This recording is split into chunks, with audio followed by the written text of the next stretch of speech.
My guest today has written several books on the Latin language, including Learn Latin from the Romans. And today we're going to talk about the history and how to study Latin with Eleanor Dickey. Please, thank you so much for coming on the podcast. And how Latin, and as I always ask my guests, and before we start, how did you end up for falling in love with Latin? It seems like you did. I just think I just have always thought it's a really cool language. So um, when I, as a little kid, saw Latin words, I thought, boy, those look beautiful. And I want to learn more about them. And so then I did.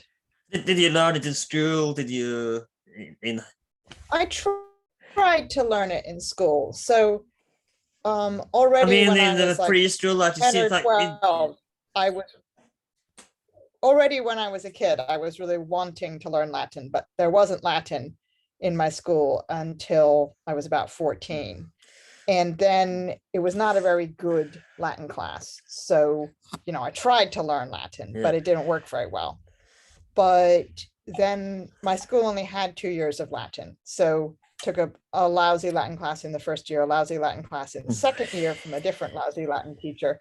And then it became clear that was all my school offered, and I hadn't learned very much, and I still really wanted to learn it. So then my parents paid a real Latin teacher, like somebody who actually had a master's in the subject and knew about it, to come to our house once a week. And I could, I had an hour a week with him, and I could make of it what I would. I made quite a lot of that. So then I did Latin at university after that. Now, of course, I want to ask is because as it's in my opinion official dead language, but it's still been used in science when you see flowers, they have the Latin names, and you still kind of find new Latin words eventually. So is Latin really a dead language as we call it, or is that kind of a misconception? Yeah, I think it's a misconception. I mean, obviously, it depends on exactly how you define a dead language.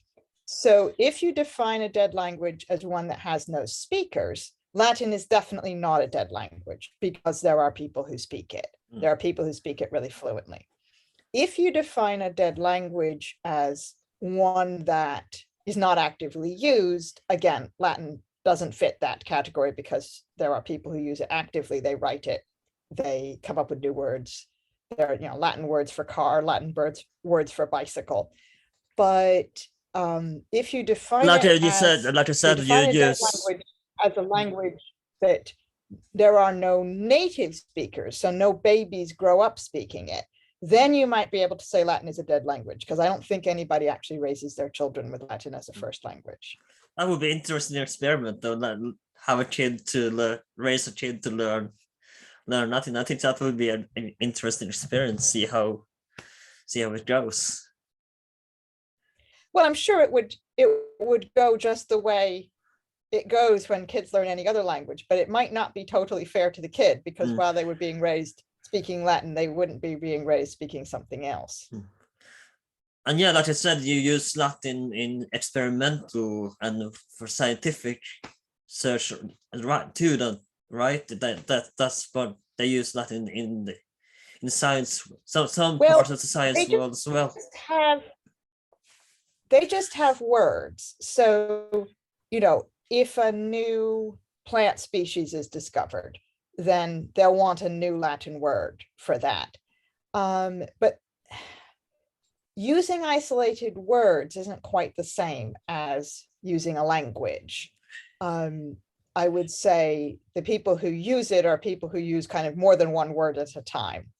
And there are people who speak it, and people who write in it, and people who socialize in it. There was a Latin language dinner party where I live last weekend, and I couldn't go because I was too exhausted. But there was this group of people who got together to have dinner speaking Latin. That's a kind of sounds like fun. To be honest. Yes, it would have been fun. It would have been fun. I was sorry that I was too exhausted. Was it kind of like the dress in Roman clothes, live is the Roman lifestyle, or just a Latin Those language? people just speak Latin. I mean, you can do it all kinds of ways, but most of today's spoken Latinists, they don't dress up as Romans. They just I mean, speak Latin. for the occasion, the dinner party thing, that they didn't go all Roman in the dinner party. No, they didn't. I'm sure I wasn't there, but I'm sure knowing them that they did not go all Roman. But I have an ancient schoolroom where we do dress up as Romans and learn about how people learned things in antiquity and sort of experience ancient education. And when we do Latin there, we sometimes do it, as a spoken language. And there we are dressed up as Romans. That's so. I'd love to try that one time, because you see, I do admire. It's quite complicated to put on a toga, isn't it? Like, it's not just put it over your head and boops. There you have a toga. Yeah, it's true. We don't actually wear togas because togas weren't what they wore for like normal activity. So a kid going to school probably isn't going to dress in a toga. You wear a tunic because the point of a toga is you can't actually do anything in it. It's such a difficult, uncomfortable, impractical garment that it shows you're a member of the leisured classes, right? Only somebody who doesn't have to do anything can wear a toga, and therefore it's a symbol of status.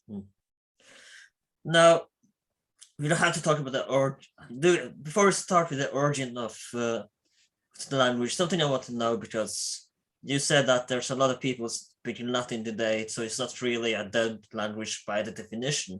But do we have any sort of database on how many we believe? I mean, if you're a scholar, you have to learn the language, of course. So apart from including scholars, and I would hesitate in using the word amateurs, but for lack of a better word, do you have a database on how many speak Latin in the world today? We don't. And it will depend on kind of like how many there are would depend on which people you count. So there are people who speak Latin really well. They have total fluency. And then there are people like me. I can have a conversation in Latin, but it's not, my Latin spoken is not that great. So I'm hesitating, I'm stumbling, I'm sometimes making mistakes. And then there's another level down. There's people who like to try, but they can't really even have the conversation.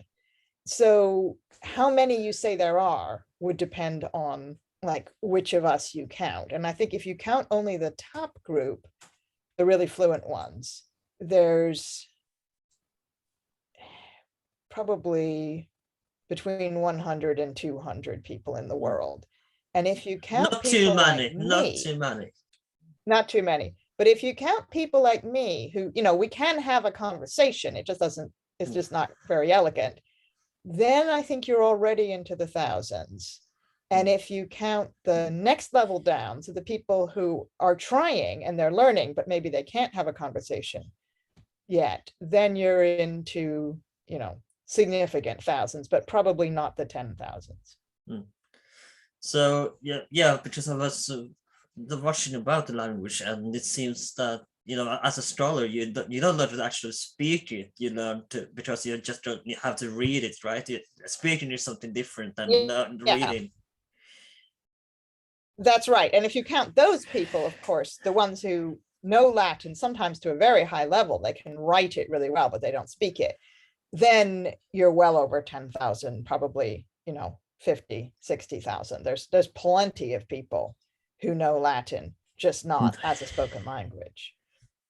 There is I don't know if you heard about him, but he got quite a huge following, and there is a YouTube channel called Polymati, I think he's called, and it also does have one side channel where it's called Scorpio Martinez, where he just speak Latin, and he's, I would say, he's fluent in Latin, and he's such an excellent teacher. If you watch his videos, he's passionate about the language. He speaks several languages as well as ancient Greek, so he's passionate about languages, and if you want to learn more about language, I highly recommend checking out his channel. It's an excellent Latin channel.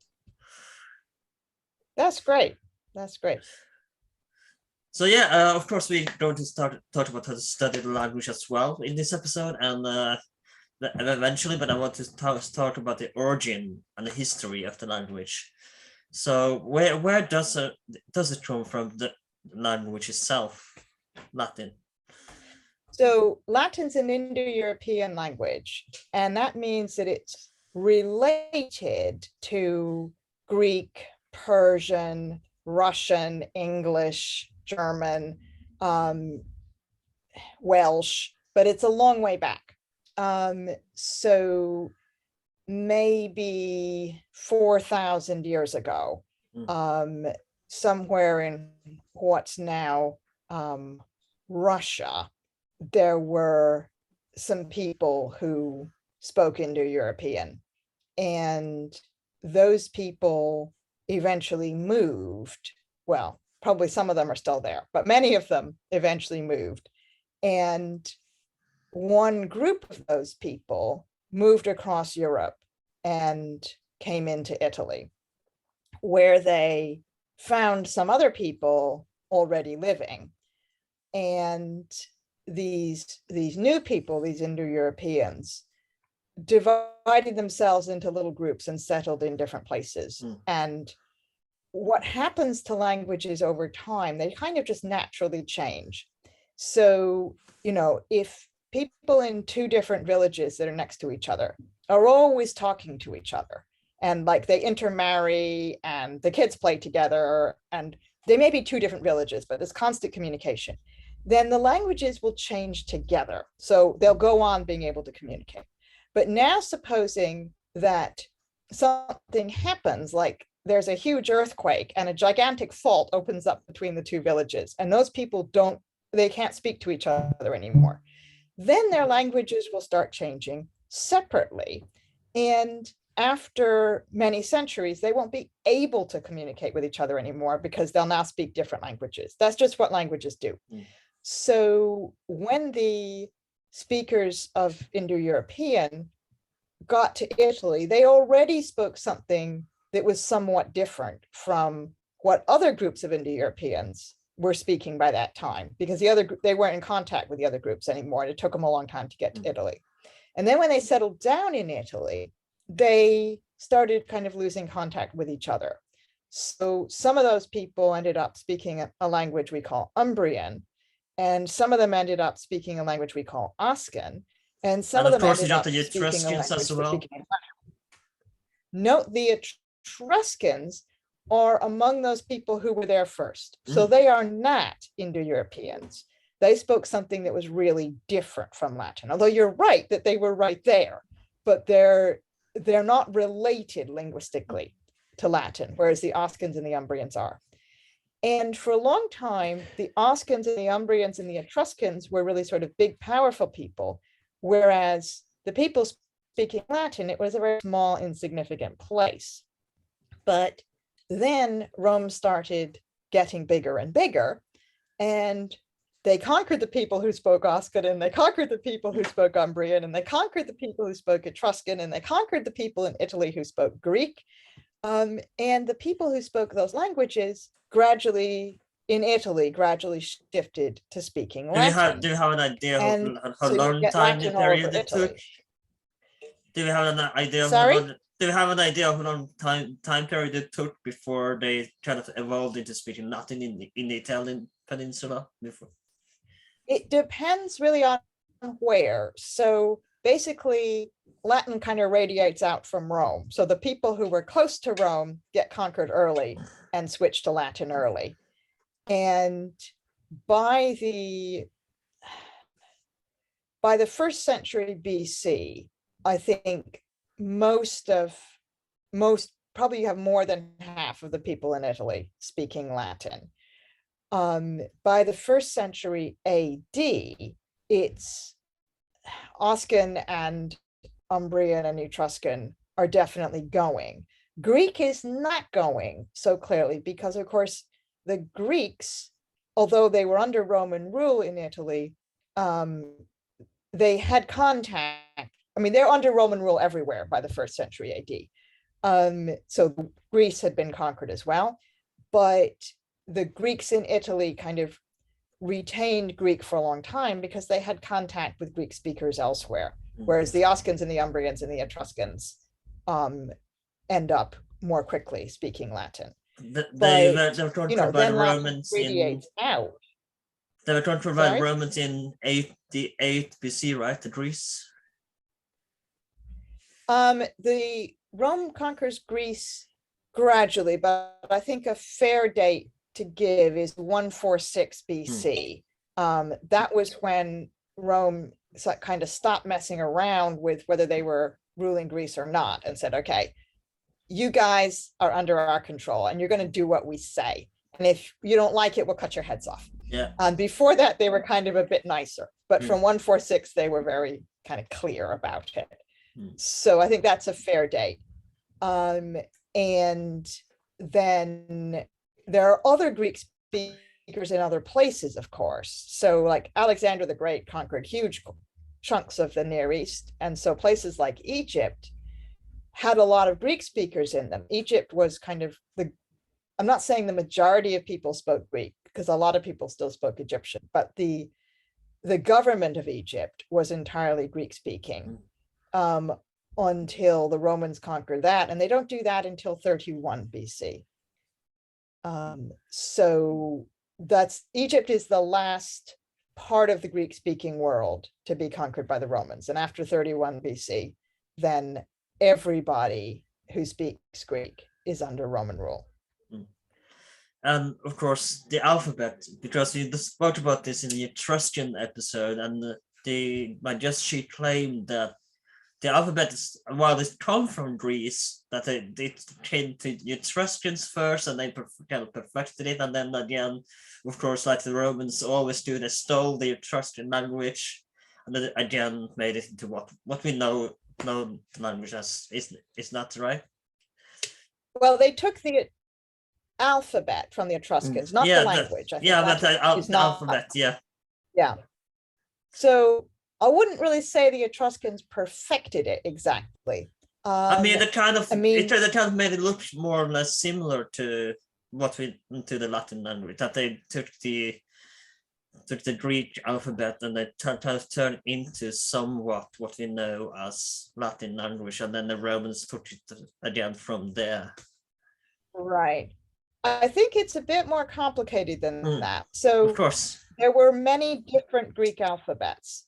Now there's only one Greek alphabet, but back when this was happening, every little Greek city had its own alphabet. And so the letters looked different, and sometimes they stood for different things. So there were some cities where the letter that looks like our X stood for the sound that it has today for us, a KS sound, a KS sound, like an X. But in other Greek cities, that same symbol stood for a K sound, a KH sound.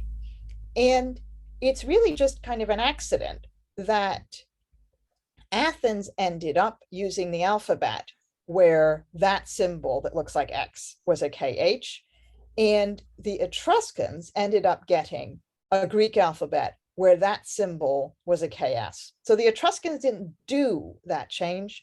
They just got a different version of the alphabet. And then the kind of thing the Etruscans did is they changed what symbols stood for what sounds to fit the sounds in Etruscan. They kind of simplified it in a way. In Greek, well, in a sense, yes, and in a sense, no. So in Greek, there's a C sound, a K sound, and a G sound, yes? Yeah. A C and a G. And in Latin as well, there's a K sound and a G sound. But in Etruscan, that difference is not there. So the Greeks had an alphabet with a K and a G, and the Etruscans changed it so that both of those symbols just stood for K. And then when the Romans came along, they got an alphabet with multiple symbols for K, but no symbol for G. And that was not great for writing Latin because they needed G. And so what they did was they took one of the cut symbols and they added a little tail to it. So they took the C, which in Greek had been the G sound. But when the Romans got it, it was a K sound. And they added a tail to it, and that's how it became our G. Now, something that kind of, because I read by some Norwegian historians here that wrote a book about Latin as well. It seems like the grammar is incredibly complicated if you want to learn Latin. So because it's like way above my intellect in learning language. I mean, I speak somewhat Spanish enough to have a conversation, but when Latin, the grammar is really important, isn't it? Like way more important if you want to learn, like I said, Spanish, because their grammar may not be as important in the language if you want to have a basic conversation, but if you in Latin, you kind of have to learn the grammar. And I want to say, use a quote by Forrest Gump: "I'm not a smart man." So you know, how do you? Why is it so much more important to learn grammar in Latin compared to modern languages today, where it's might not be as important if you just want to speak the language? Yeah.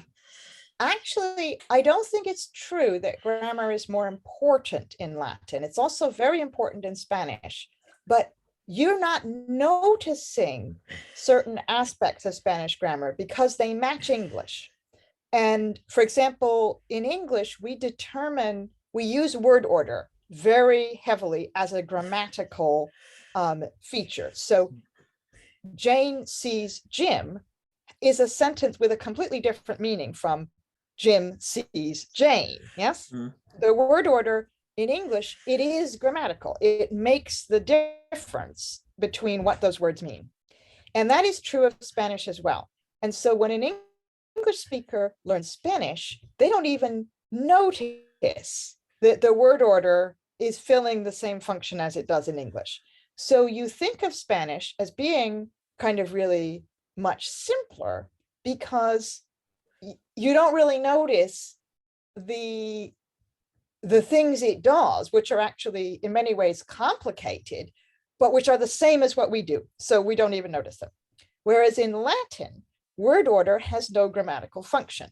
So if you want to know who sees whom, you can't do it by word order. You have to do it another way. It's not as crucial as in English and Spanish, let's say. Sorry? It's not as casual as in English and Spanish. Like you say, you don't notice it. It's noticeable in a sense. Well, it's more different. It's more different, basically, because they don't do a lot of things that we do by word order. They do by putting endings on things, by changing their form. So if you want to know whether Jim sees Jane or Jane sees Jim, you have to put different endings on Jim and Jane. And because that's kind of alien to us, when we learn Latin, we have to really think about those endings, because if you don't get the endings right, then you don't know who sees whom. Yes. Yeah. So it's not really that the grammar is more important. It's that the grammar is very different, and therefore it's more noticeable, and we have to think about it more. What are some rules you can have to kind of fun little rules to say if you want to learn? Do you have to learn a grammar as well? It's kind of is it a must learn in the Latin language, or can you just casually learn it later, in a sense? No, you need to learn it, because otherwise you never know who's doing the action of any particular sentence and who's being acted upon. You can't really make any sense of a Latin sentence if you don't learn what those endings mean. But there are lots of different ways to learn what the endings mean. So one way is you sit down and you recite them over and over again to yourself aloud until you know them. And another possibility is you sit down and you write them out over and over again until you know them. And another possibility is you learn Latin as a spoken language. And so maybe you don't have to sort of focus on memorizing those endings, but you still need to learn them. You just learn them in context. And that is slower, but less painful. And then another that's way actually to how do I it. learned Spanish as well. I learned it verbally by this. So I learned Yeah. Spanish verbally, so I didn't have to write down. It was easier for me because then I also learned how to say the word, like comienza, for example. If I learn to say it instead of write it, then it's more. Then I also know how to say the word instead of just having to read it from a paper. I know how to say it as well. Yes. Now that, whether that is really useful for Latin depends, of course, on what you want to do with your Latin. So if you want to speak Latin, knowing how to say it is really good. If you don't want to speak Latin, then, you know, whether knowing how to say it is useful, it depends on your goals. But certainly you can learn Latin by, you know, by osmosis, in a sense, where you don't specifically memorize the endings, but you pick them up either from reading simple text or from having conversations. But it is much slower as a way of learning the language than just sitting down and memorizing them. Something that I used when I learned English back in school, you know, was that I used the word. I made a tablet, like 3 columns, and I spoke like see, for example, see, saw, seen, as an example, and then I just wrote the seen several times, saw several times in the tablet, deleted it, repeated, and over again until I learned the grammatical part of the language, which I think is quite genius, if I would say so. Good. I mean, in Latin grammar circles, we call those principal parts. So English has 3 principal parts: see, saw, seen.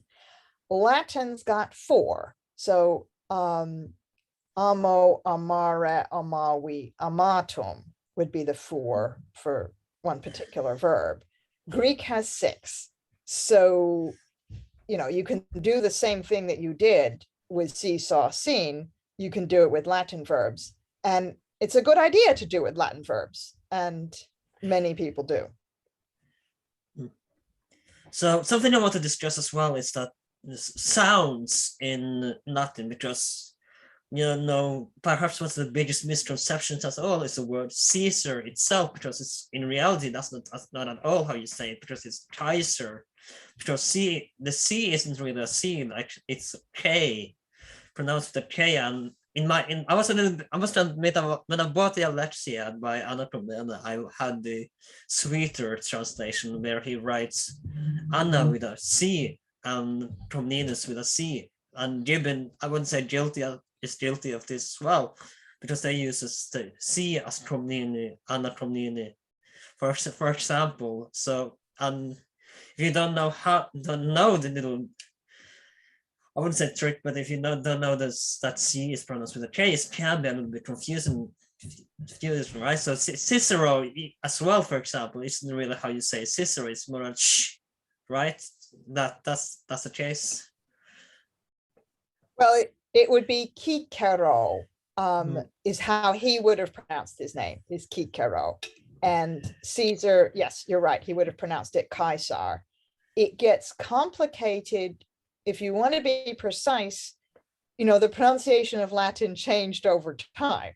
So if you go late enough, then that sound does stop being a k. So it really depends on which Roman you want to talk about. But for the classical period, basically, that C is a k, and the V is a w. So what are some other words that we may not think is pronounced like this in our alphabet versus, but it's not really like C and K, like K?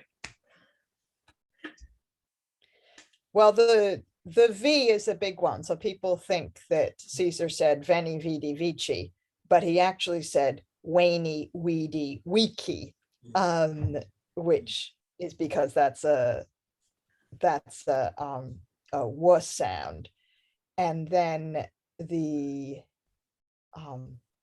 A is an ah, not an A. So it's not a pater, but a pater, just for example. So that's just it. There's the rest is really said like it is, right?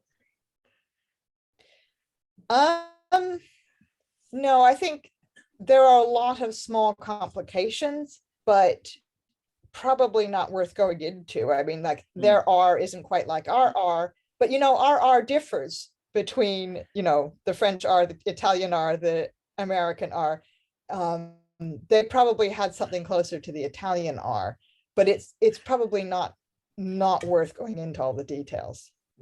So, of course, what we've talked about grammar, but what else should you look into when learning a language aside from grammar? Obviously, there's more, but like adjectives and adjectives, etc. Yeah, I mean, I think what you want to do depends to a certain extent what your goals are in learning the language, because Latin is a language with literally thousands of years of history, in all of which there are interesting texts to read, but it didn't remain completely constant. So some people, for example, they want to read the Bible in Latin, and they maybe would have a slightly different focus from people who want to read Cicero or people who want to have a conversation. But the grammar is super important for everybody. Those endings are crucial. The understanding that Latin nouns have gender, so they're going to be either masculine or feminine or neuter, and the gender is not in the object. The gender is in the thing. So you can have two words for the same thing, and one of them would be feminine and one of them would be masculine, because it's not the thing that's masculine or feminine, it's the word. And that's sometimes confusing. And once you decide what noun you're using, then if you're using an adjective, it's got to have the same gender as the noun, so it has to agree.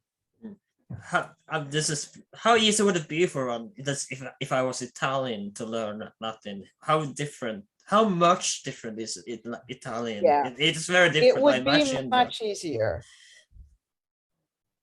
Yeah, it would be much easier for an Italian than it is for an English speaker, because most of the vocabulary of Italian comes directly from Latin. So English is a Germanic language, and a lot of our basic words don't come from Latin. And so we learn the Latin words as kind of separate vocabulary items, and something like amo, it means I love, and it's got nothing in common with love per se. I mean, you can think of English words that are related to it. So amiable, for example, is related to amo, but in Italian, a lot of the words are still like visibly related. So the vocabulary is much easier.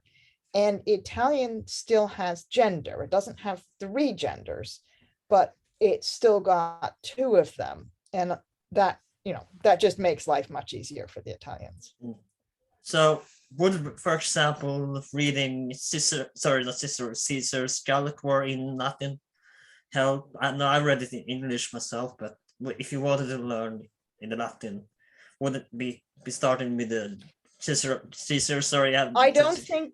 Yeah, I don't think it would be very feasible to simply sit down with Caesar if you didn't know. No, not like that. But I mean, reading his Gallic War account in Latin, would that be a good start? If you not starting with Caesar himself, but reading the Gallic War, his account of the Gallic War in Latin, would that be a good start?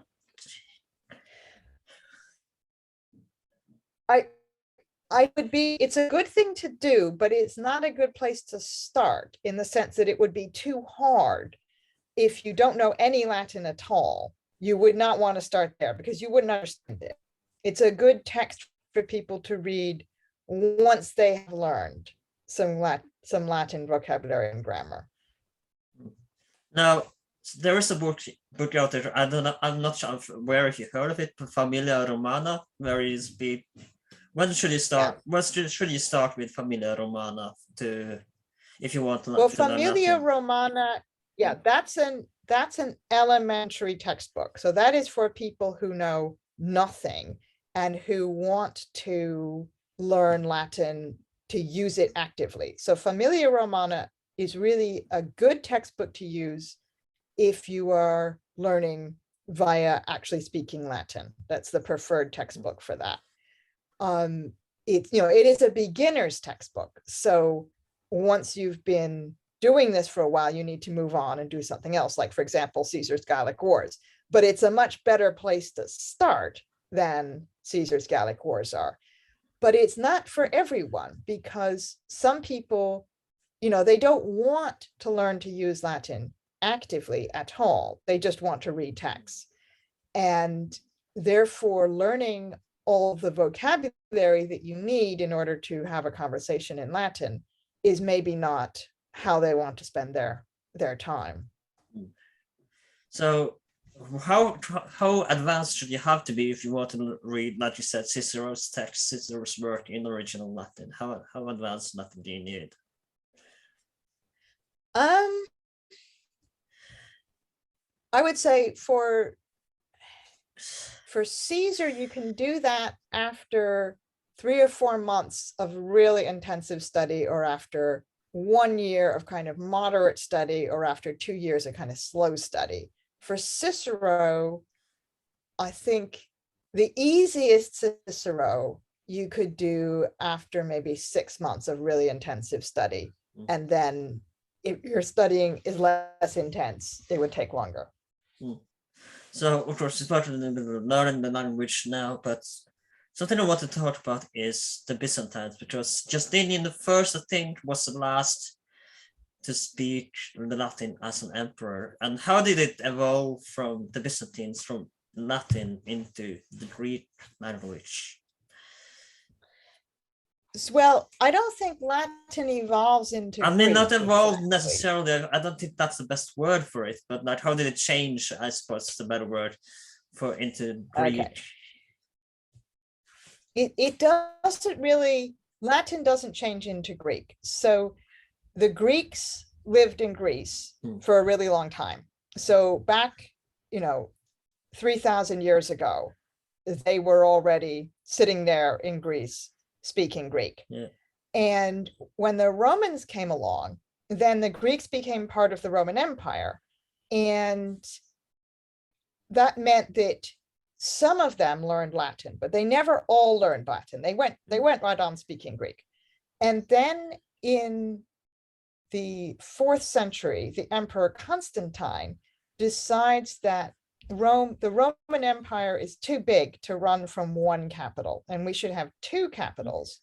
And he founds a second one in what is today Istanbul, which Constantinople. Was at that point. At that point, it was called Byzantium, and then it became Constantinople because of him. So that was a kind of a new Rome, and therefore, obviously, a lot of the stuff that happened in it happened in Latin, because he's transferring half the government of the empire there. But it remained a Greek-speaking city. Constantinople was never fundamentally a Latin-speaking city. It was a Greek-speaking city with a lot of Latin speakers in it. And then the emperors that came after him, some of them were fundamentally Greek-speaking, and some of them were fundamentally Latin-speaking. And some of them, frankly, were fundamentally speakers of something else, because it all depended. The Roman Empire had a huge number of languages in it. And obviously, life does not go so well for the empire in the West. And so in the early 5th century, you start to have like serious problems with the Western Empire surviving. And then eventually it becomes clear that all there really is left is the Eastern Empire, the bit that's run out of Byzantium, and they still think of themselves as the Roman Empire. So the government is still, I mean, they do so all the way up to basically in 1453. Latin. Yeah, but we're not there yet. We're only at the beginning of the 6th century. Yeah. So the government at that point is still basically in Latin, and Justinian is at the beginning of his reign, does a lot of stuff in Latin. But in the course of Justinian's reign, it becomes clear that this is really a bit pointless. And so even though he does reconquer a lot of Italy, he reorients the government so that it becomes a Greek-speaking government. So that really happens in the reign of Justinian. And then that's not because Latin is changing into Greek, it's because Latin is being replaced by Greek. So the language that was always the majority language in that area just takes over, and the minority language stops being used.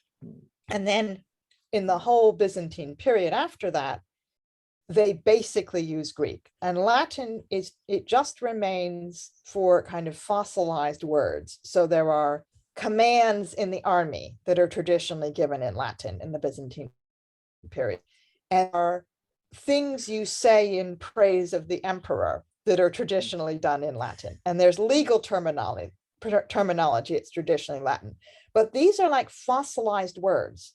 People often don't even know what they literally mean, and they basically are all functioning in Greek. And then of course comes 1453, and from then on, of course, the government is in Turkish, but Latin is already gone by then. So how is Latin used in the medieval world versus today? Latin today, up until today, how has it been used, and why has it chosen to use Latin in the medieval world, especially in Christianity? Yeah, I mean, I think Christianity, of course, starts off in Greek. I mean, actually, it starts off in Aramaic, but we don't have that bit. So already by the end of the 1st century BC, it's not in Aramaic anymore. It's in Greek. And initially, therefore, even Christianity in the West, the Bible is in Greek. But that's obviously not an easy situation for Latin speakers. And so they start producing these piecemeal translations. And that's not a great situation either, because then you have like people who don't know Greek trying to work out what the Bible actually says, and different people have different translations. You need a kind of authorized translation if you're going to have a reliance on the Bible. And so in the 4th century AD, a chap called Jerome produces what we now know as the Vulgate translation of the Bible. He produces an authorized translation of the Bible, which is kind of signed off on by the Pope. And then in the West, that's what the Bible says. And you don't need to look at the Greek anymore. You don't need to look at the Hebrew, because Jerome was inspired by God and he got it right. So you now have the church having kind of committed themselves to an official version of their sacred text, which is in Latin. And of course, I believe that when the Roman Empire, before it was legal, that Christianity wanted to kind of suck up, for the lack of a better word, to the Romans to make them prosecute them less, right? And in the end, it became an official language under the Roman Empire too, right? But that's complicated because there were always these two languages of the Roman Empire, and the whole question of legality of Christianity happens during the 4th century, when Constantine is actually founding this second capital. So I'm not sure it had to do with their relationship with the emperors, which was often conducted in Greek, so much as their need to have the sacred text in a language that the Christians in the West understood. So, you know, at that period, they translate the Bible a lot. They translate it into Gothic, for example, for the Goths. It's only later that they become a bit nervous about translating it. In antiquity, they're happy to translate because they want people to be able to read it. And then when the Western Empire falls, Latin continues to be used as a kind of international language because the They were different automatically groups of Italians. Like, people we're Italians now. Just we made a no, pizza. no, because the different people who conquered the Roman Empire were lots of little groups, and they didn't speak the same languages as each other. So you have the Goths and the Visigoths and the Huns And the and the Vandals Lombards. and the Lombards, exactly. And each of those peoples kind of takes a chunk. And in some cases, those peoples are not very numerous. And so when they settle down, they actually start speaking the language of the people that they've conquered. And in other cases, it doesn't work quite like that. But in all cases, they can't really communicate with each other except via Latin. And so you have Latin being the obvious international language because there's no other common language. And also Latin being the language the church has committed itself to.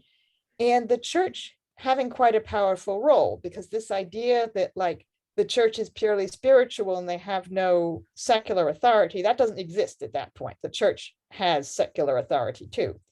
So it kind of just made sense in the West to keep on using Latin, but Latin splits in a really kind of interesting way. So the people who are trying to use it as an international language keep on trying to use a really old version of it. So they're still trying to talk like Cicero and Caesar and Jerome with his Bible.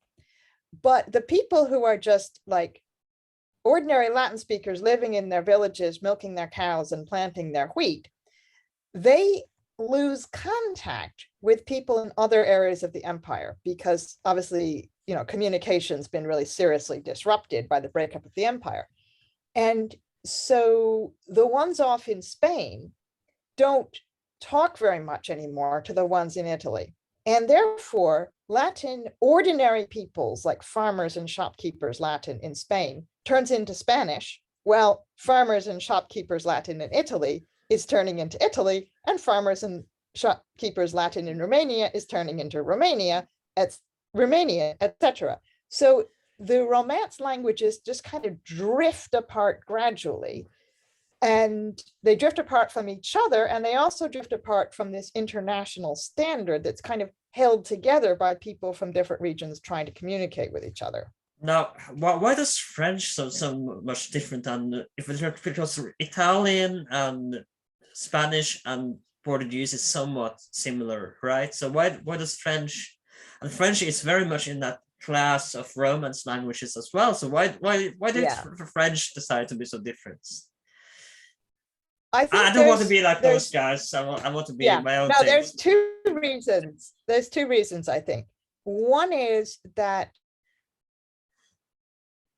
French has what we call a Celtic substrate. So there were speakers of Gaulish already there when the Romans conquered France. It's not like it was an empty place. They spoke a language that would have made it easier for Caesar to conquer, wouldn't it? Yeah. So those people who spoke that language related to Irish shifted to speaking Latin, but they kept some features of their original language. So for example, if you're counting in French, when you get to 80, you say 80, you say 420s. You don't, that's the word for 80, is 420s. And that's because the Celts, the people who were there originally, they counted by 20s.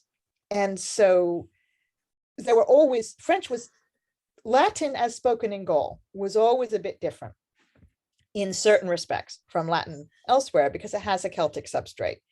But then you also get different invaders moving into France from the ones that moved into other places.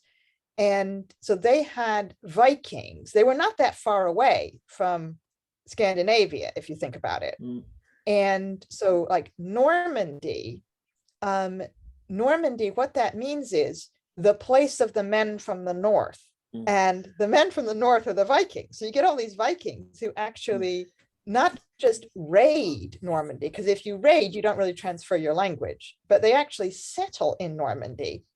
And eventually they start speaking French. That's why, Norman French is a kind of French, but it doesn't mean that their original languages don't leave any trace on it. Mm.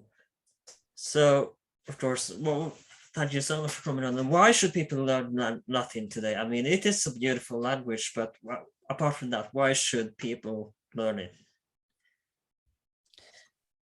I think they should first of all learn it because it's fun. And if you don't find it fun, well, then maybe you shouldn't learn it. But it is a lot of fun. So I would encourage everyone to try it for that reason.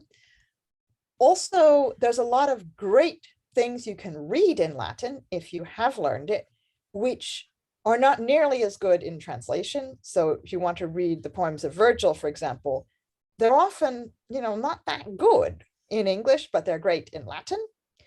And also it gives you so much of a better understanding of how other languages work, including English, once you've learned a language that's that different. And do you need to go, because the way I understood it, I was posted in a forum about Latin once, and they said you kind of have to go all in. It's not like learning modern languages today, where you can learn half hours, to put it that way, where you kind of have to go all in if you want to learn Latin, right? I wouldn't say that, actually. I would say that you can gain something from learning a small amount of Latin. It depends on what your goals are. If what you want to do is to read the poems of Virgil and appreciate them, you are going to have to learn quite a lot of Latin before you could do that. But if what you want is to understand better how language works and how English works, you can do that with actually quite a small amount of Latin. And of course, one of those ways that you can learn is by buying your books. So where can people buy your books if they want to learn basic Latin? Cambridge University Press. All of my books are sold by Cambridge University Press, but they can probably get them from Amazon as well, frankly. Thank you so much for coming on. It's been a pleasure to talk with you. Do you have anything else you wish to promote on the social media or links you want me to put down in the description when I publish this episode? Since I mentioned the ancient schoolroom, why don't you put a link to the Reading Ancient Schoolroom, which is www.readingancientschoolroom.com. Absolutely. Thank you so much for coming on. This has been with That H12. I hope you enjoyed this episode. If you did, please check out some of our other episodes, and you're definitely going to find something you like. We are available on Spotify, Apple Podcasts, wherever you can find podcasts. Please like, share, and subscribe. And if you got the time, write a little review of our podcast on Apple Podcasts if you like this episode. That would help us out a lot. Please like, share, and subscribe. My name is Alan, and I'll see you next time.